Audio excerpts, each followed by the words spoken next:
7 people are dead right now. More than 100,000 homes have no power. And neither one of these disasters is actually finished yet.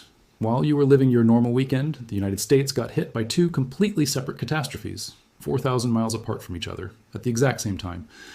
And if you only watch one news channel, there's a good chance you only heard about one of them, not both. One. So stay with me for the next few minutes, because by the end of this video, you're going to understand something that almost nobody is connecting the dots on.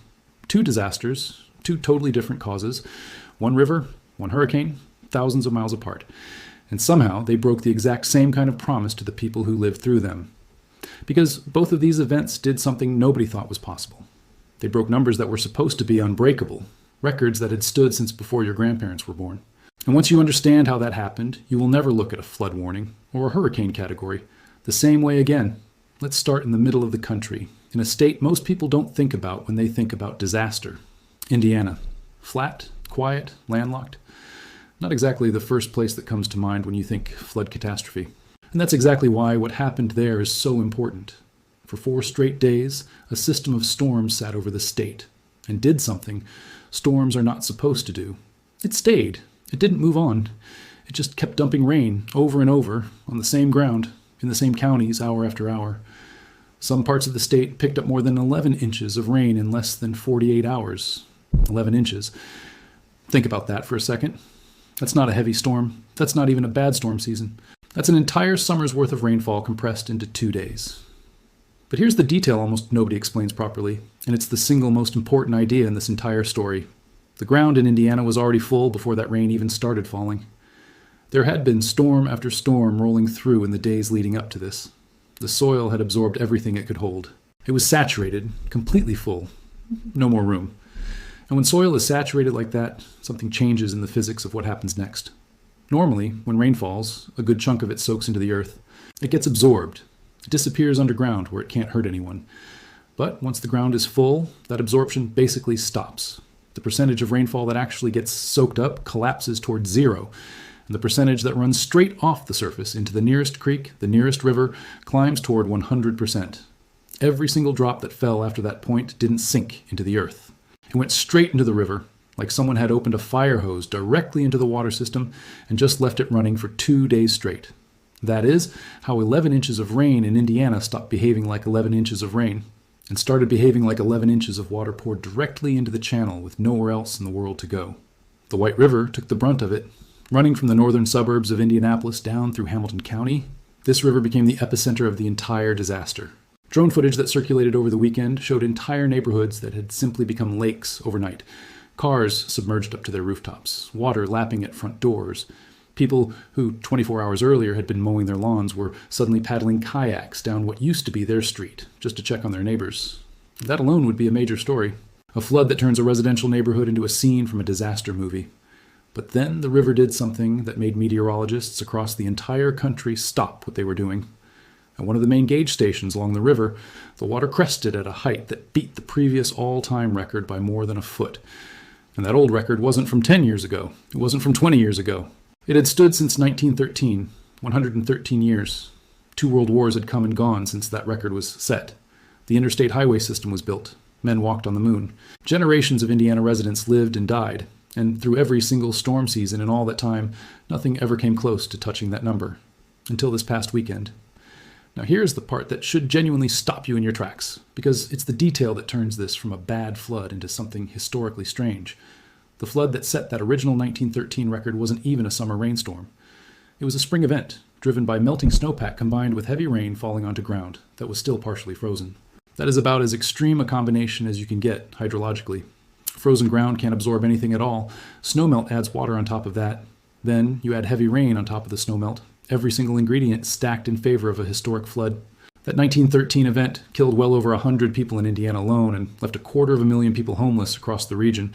It became the benchmark, the number every future flood got measured against for over a century. And this past weekend, a summer rainstorm, no snowmelt, no frozen ground, none of those extra ingredients, walked straight past that record using rainfall alone.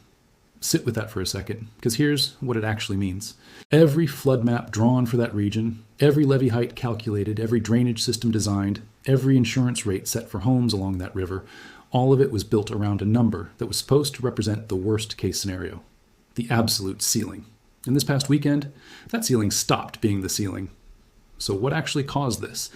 Because the meteorology behind it matters, and it's simpler than you'd expect. There was no exotic, freak, once-in-a-lifetime weather pattern involved. What happened was a stall, a boundary between warm, humid air pushing up from the Gulf of Mexico and cooler air sitting to the north simply parked itself over the Midwest and stopped moving. And once that boundary stopped moving, a high-pressure system over the Gulf acted like a conveyor belt, continuously feeding warm, moisture-loaded air directly into that stalled front. Every disturbance riding the jet stream fired off a new batch of thunderstorms along that same boundary, and because those storms were moving in a direction that crossed the boundary at close to a right angle, they tracked over the exact same counties again and again and again.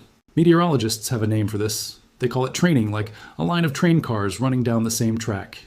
Each storm cell rolls through, dumps everything it's got, and moves on, only for the next one to follow the exact same path minutes later and dump its own full load on ground that's already soaked. A single storm crossing a county in 40 minutes is a normal Tuesday in the Midwest. That same track getting hit over and over for 2 straight days is a catastrophe. And the wild part is that no individual storm in that sequence had to be unusual. None of them needed record-breaking intensity on their own.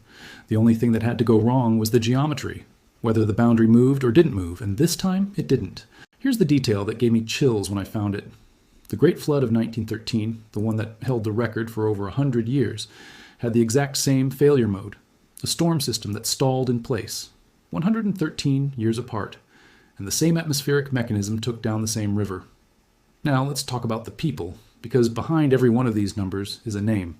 At least 7 people have died as a direct result of the flooding and storms in Indiana. That number moved during the weekend itself. 5 confirmed on one day, 6 the next, 7 by the day after that. It is still considered a live number, meaning it could still climb as recovery operations continue. One of the victims was 18 years old, an incoming college freshman who was supposed to be starting his first semester in just a few weeks. He and a group of friends went into a river as the flooding was just beginning to build, and his body was recovered 2 days later. A 4-year-old boy was killed when a tree came through the roof of his home during the height of the storm's winds. An 86-year-old woman, a 58-year-old woman, men in their 30s, ordinary people in ordinary small towns, killed by water and wind that almost nobody predicted would reach this level of severity. In just one city, in a single afternoon, fire crews pulled nearly 100 people and dozens of pets out of rising floodwater. An entire senior living community had to be fully evacuated. National Guard soldiers worked shoulder to shoulder with local first responders running high water rescues through neighborhoods that used to be dry land. One county official, when asked to describe the situation on a Sunday morning, said something that has stuck with me. She said it was a good morning because it wasn't raining and the water was finally going down. Think about how low the bar has to fall before not raining counts as good news. The state's governor declared a disaster emergency and asked the federal government for help. That request was approved, and federal disaster assistance was made available. But here's a distinction that barely gets covered in the mainstream reporting on this, and it matters enormously if you actually want to understand what recovery looks like from here. An emergency declaration and a major disaster declaration are 2 completely different things. An emergency declaration is the fast, lightweight version.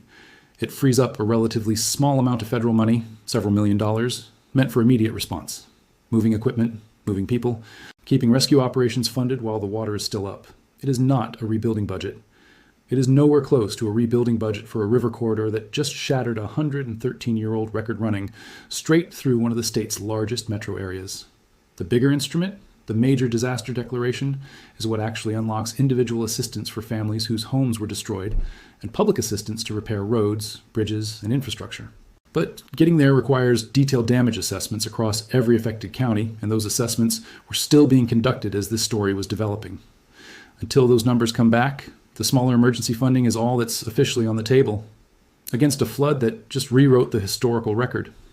And the flooding didn't stay contained to Indiana. As the system pushed east, it dragged the same threat into Ohio, with dozens of water rescues carried out overnight by local fire departments. One woman had to be pulled off the roof of her own car after floodwater trapped her on a rural road in the middle of the night. The threat extended further into Kentucky and West Virginia.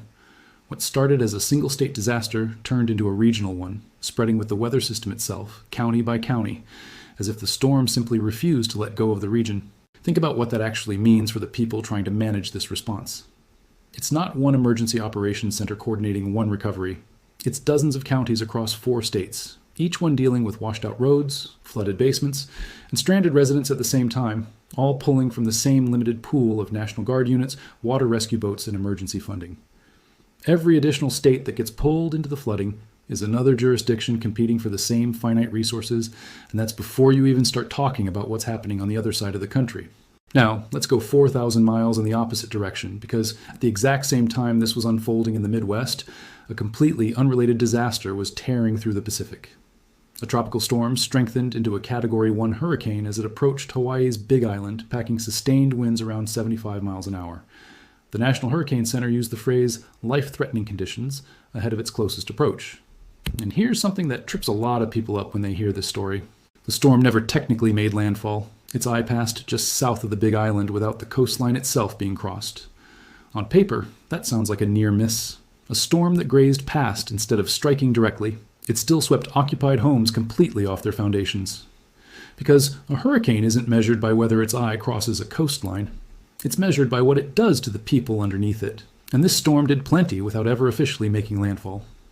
In the heaviest bands, rain fell at rates of 3 to 5 inches per hour. Not per day, per hour. Some locations recorded more than 2 feet of total rainfall in a single day. Mountain areas on the Big Island picked up over 3.5 feet of rain. Maui's mountainous terrain saw close to 2 feet. And as the storm slowed down while passing over the islands, forecasters revised their rainfall projections upward, because a slower storm means more time-dumping rain over the exact same location. The same basic physics that stalled that front over Indiana, showing up again in a completely different weather system, on the opposite side of the country. Local officials described entire rivers of water tearing through small towns, washing away everything in their path. Search and rescue teams launched joint operations combining county resources, the National Guard and the Coast Guard, trying to reach people who had called for help and then gone silent because cell towers had gone down and roads were blocked by flooding and fallen boulders. Imagine being on the other end of one of those calls, hearing someone in danger, and then the line just cuts out, and you have no way of knowing if they made it. One person was killed in a storm-related vehicle crash. Over 100 homes were damaged or destroyed on that single island. 6 bridges were destroyed or nearly destroyed in one region alone. A section of a major highway collapsed overnight, cutting off access to an area that includes one of the region's only hospitals. Picture that.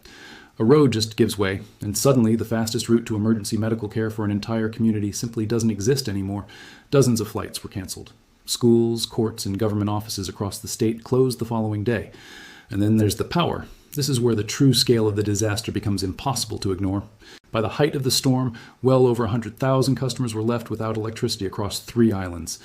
The utility company issued a warning that some outages could last for months, not days, months. And here's why that warning isn't an exaggeration or worst-case scare tactic. It's simply geography.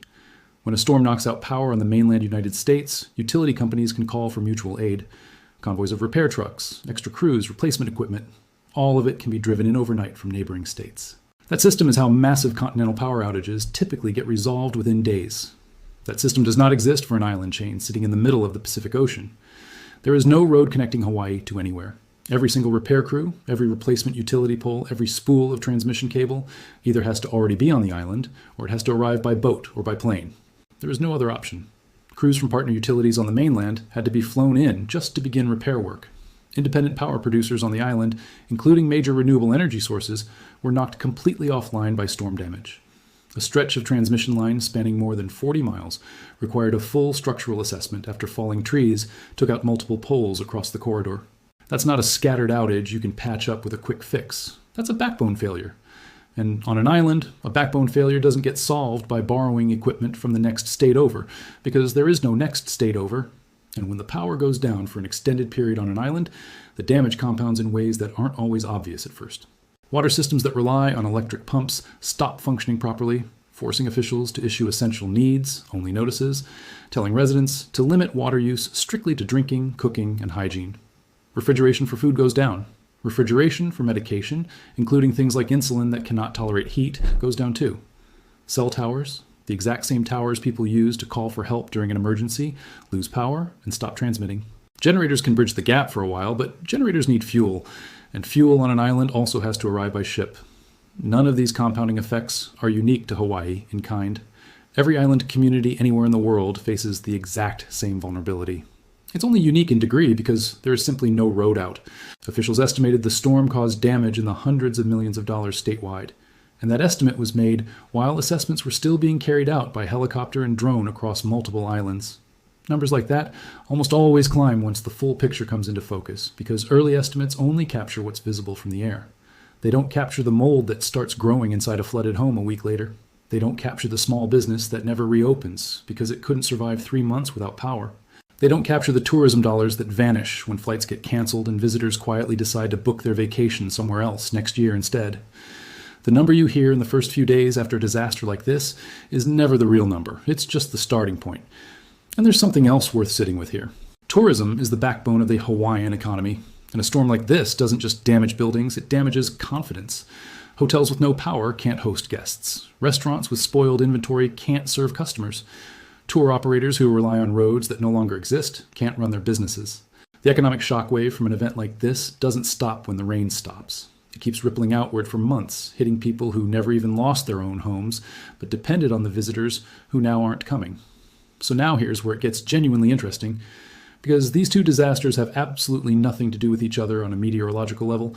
There is no shared storm system, no common front, no single weather pattern linking a landlocked Midwestern state to a tropical island chain in the middle of the Pacific. One event is a stalled frontal boundary generating repeated thunderstorm training. The other is a tropical cyclone slowing down over volcanic terrain. Completely different mechanisms, completely different physics. But they did their damage in almost exactly the same way. Neither one was primarily a wind story. Both of them were water volume stories at their core. And both of them tore straight through benchmarks that local infrastructure had been built around for generations. There's a deeper story buried in both of these events, and it's about the gap between an accurate forecast and a safe outcome, because that gap is where people actually get hurt. In Indiana, forecasters had upgraded flood warnings from moderate to major severity days before the crest ever arrived. They said clearly, in plain language, that the worst hadn't happened yet. In Hawaii, the National Hurricane Center used the words life-threatening before the storm's closest approach. The utility company warned customers in advance about the possibility of extended outages. In both cases, the forecast was correct. The science worked exactly as it was supposed to. The warnings went out on time, in clear language, well ahead of the danger. And people still died. Homes were still destroyed. Over 100,000 people still ended up sitting in the dark for what could be months. That gap, the space between a correct warning and a safe outcome, is not a forecasting problem. It's an infrastructure problem. It's a flood map problem. It's a question of where people are allowed to build homes and under what conditions. It's mobile home communities sitting inside floodplains with zero elevation margin, and residents who don't have a vehicle capable of evacuating quickly. It's a hurricane rating system that measures sustained wind speed and tells you almost nothing useful about a rainfall rate of 5 inches an hour hitting steep volcanic slopes above a coastal town. Because here's something most people don't actually understand about hurricane categories. The scale measures one single variable, wind speed. Category 1 covers winds between roughly 74 and 95 miles an hour. That's it. That's the entire basis for the label. It tells you nothing about rainfall, nothing about flooding potential, nothing about what happens when that specific storm interacts with specific terrain. A storm that never even made landfall, rated at the lowest category on the entire scale, swept homes off their foundations and knocked out power to an entire island chain for months. The category wasn't wrong. It was simply measuring the wrong thing entirely, and the public heard Category 1 and reasonably, understandably, assumed that meant survivable, right up until 5 inches of rain an hour started running down a mountainside directly into their neighborhood. The same disconnect played out in Indiana. A severe thunderstorm warning is about as routine and alert as exists anywhere in the American Midwest. People there have heard that specific alert hundreds of times over the course of their lives without it meaning anything close to catastrophe. And this time, a stalled line of otherwise unremarkable thunderstorms took down the single most famous flood record in the state's entire history. In both cases, the language used to warn the public communicated something close to the exact opposite of the real threat level. And this isn't a one-time coincidence. It's a pattern that shows up again and again in disaster after disaster in every part of the country, in every kind of extreme weather event. The warning system tells you what the instruments measured. It doesn't always tell you what that measurement will actually feel like, standing in your living room with water rising past your ankles. Closing that gap, translating a technically accurate warning into something that actually changes what people do in the hours before disaster hits, might be the single hardest unsolved problem in modern emergency management. There's one more concept worth understanding clearly before we wrap this up, because it gets misunderstood constantly and it matters here more than ever. People hear the phrase 100-year flood and assume it means a flood that happens exactly once every 100 years, like clockwork. That is not what it means. A 100-year flood means a flood that has a 1% chance of being equaled or exceeded in any single given year. Two of them can happen back to back in consecutive years without anything being statistically broken or unusual about that. But that 1% figure gets calculated from historical gauge records, and that calculation rests on one core assumption, that the past is a reliable sample of the future. Every floodplain map, every levee height, every culvert diameter, every flood insurance rate, a huge portion of local building codes across an entire state. All of it sits downstream of that single assumption. And when a record that stood untouched for over a century falls to a mechanism that didn't even involve the extra ingredients that set the original record, rainfall alone beating rainfall combined with melting snow, that underlying assumption itself is what's actually being tested. So where do things stand right now as this story continues to develop? In Indiana, floodwaters along the river are receding, but the real damage assessment is only just beginning. The death toll stands where it stands, but it remains a live number that could still shift as recovery work continues and search operations wrap up. The joint damage assessments that determine whether the state gets upgraded to that larger disaster declaration are underway right now, and that upgrade is the single most important thing to watch in the coming days, because it determines whether real rebuilding money actually becomes available. Until those assessments come back, the smaller emergency funding remains the only federal money officially on the table against a flood that just broke a 113-year-old record. In Hawaii, well over 100,000 customers remain without power as recovery crews work around the clock to rebuild transmission infrastructure from the ground up. Mainland utility crews are being flown in to help. Damage assessments by air continue across multiple islands. Government offices, schools, and courts remained closed in the immediate aftermath. The last time Hawaii took a direct hurricane landfall was more than 3 decades ago, meaning most residents on the islands affected this time had genuinely never lived through a storm like this in their entire lives. Preparedness fades across a gap that long, and this storm tested that gap without even technically making landfall. Both of these disasters are still actively unfolding as you're watching this. Both recovery timelines are measured in weeks, not days, and in Hawaii's case, quite possibly months before every household has power again. Insurance adjusters haven't even finished their first pass through the affected neighborhoods in either location. Contractors are already being booked out months in advance. Families in both states are sleeping in hotel rooms or with relatives or in shelters, waiting for word on when they can go home, and in some cases, waiting to find out if there's a home left to go back to at all. Both events tore straight through numbers that were supposed to hold: flood records, historical benchmarks, category ratings, and what people assume those ratings mean. And in both places, right now, people are waking up to a version of the world where the old numbers simply don't apply anymore, where the entire foundation they built their lives around, the assumption of exactly where the water would stop, turned out to be wrong. 2 federal-scale disasters at the same time, 4,000 miles apart. 7 lives lost in one life lost in the other. 100,000 people sitting without power. Dozens of homes gone completely. An 18-year-old who should have been starting his first semester of college in a few weeks. A 4-year-old who never got the chance to grow up. A county official for whom a good morning simply meant it had finally stopped raining. Neither one of these stories is over. The water is receding in Indiana. The power is slowly, painfully coming back online in Hawaii. But the real reckoning, the damage assessments, the insurance disputes, the fights over flood maps and building codes and what gets rebuilt where and under what new rules, that part is only just beginning. Those conversations will stretch on for years. The infrastructure decisions that come out of this single week will play out over decades. And the numbers that just got broken will either get written into the new maps, the new flood plans, the new design standards going forward, or they'll get ignored completely. And if they get ignored, somewhere down the line, 30 years from now, 50 years from now, 70 years from now, someone is going to stand in front of a camera just like this one and tell you that another record just fell. A record that traces all the way back to 2026. The year 2 disasters hit America at the exact same moment, and most people only ever heard about one of them. If this video actually helped you understand something you didn't see connected anywhere else, that's exactly why I made it, and it's exactly why you should stick around. Because both of these stories are going to keep developing. The death tolls, the damage totals, the power restoration timelines, whether that disaster declaration gets upgraded, all of it. Subscribe, stay with the channel, and I'll keep tracking every single update as it comes in, because this story is nowhere near finished, and neither are the people who are still living through it right now.